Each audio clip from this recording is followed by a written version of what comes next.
think another thing that's super important in this time of quarantine is the importance of joy.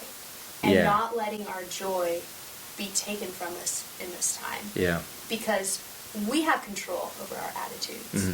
You know, your attitude determines your altitude. Yeah. And if you can keep morale alive, and if you are that person for all the others that you're quarantined with, you can make the difference. You can change your atmosphere. Right. And so, or even like humor. Like little memes or little jokes, making light of situations and having conversation. Right. It's not everything has to be so somber. Well, every home, in the same way that every home has a thermostat, every home has an atmosphere. What is yours? Like, check the temperature. See, you know, like, are we right here? Are we really, really low on joy and hope?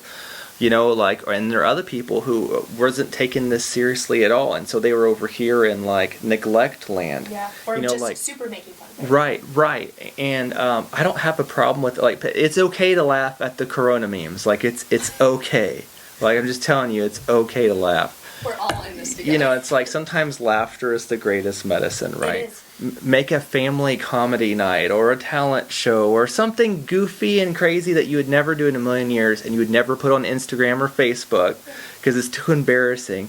Do it and don't post it. Just do it. Just enjoy your life. It's like, this is not the end of the world. This happens at least, you know, every 100 years or so. It's just a lot of us haven't experienced that. We haven't experienced hard times, really. I mean, especially those of us who were born in the, you know, 70s, 80s, 90s, and on. We've had relatively, other than some recessionary stuff, we've had a really great life and a really great run at things, especially here in the West.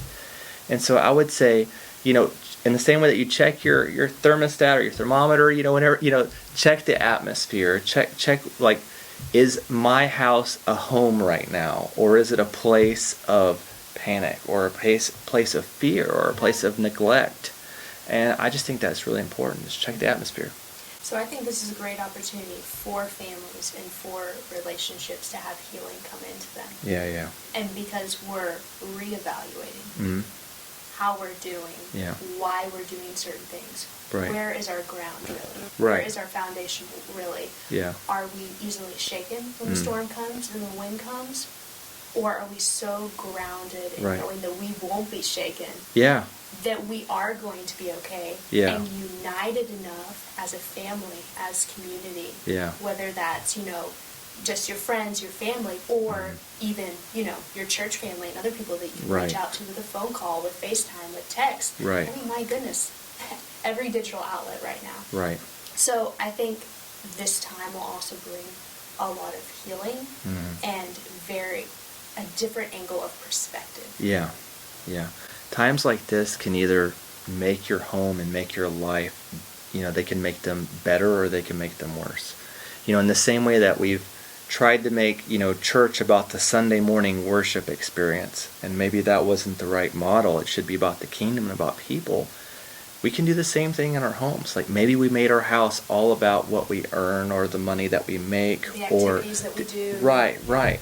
And so what is family really about? And I think that's a little bit different for each family. So again, that takes the trunk work of going down to the root systems, allowing yourself to feel. Like, if there are things in your home that aren't running well, have an honest question with yourself. Sit down and say, soul, why do I feel this way? Yeah. You know, it's like David encouraged himself in the Lord. One of the things it says in the Word is that he actually, you know, you see through Psalms, he actually asks his soul. Yeah. He's like, soul, why are you depressed? Soul, why are you worried?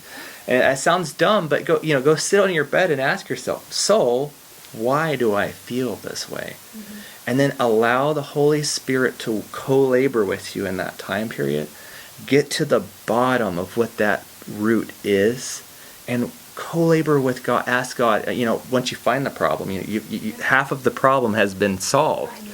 Yeah, so that's the worst part, right? Digging deep enough to be like, oh God, why is that there? Like, that shouldn't be there. Like, that shouldn't be there. There's a reason God tells you to check your heart. Yeah.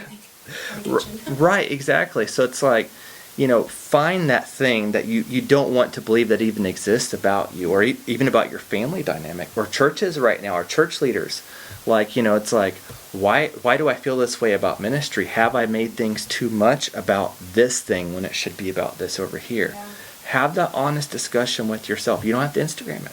And Sure. and then co-labor with the Holy Spirit, because he will give you the guidance and the instruction that you need to get to the place that you want to be.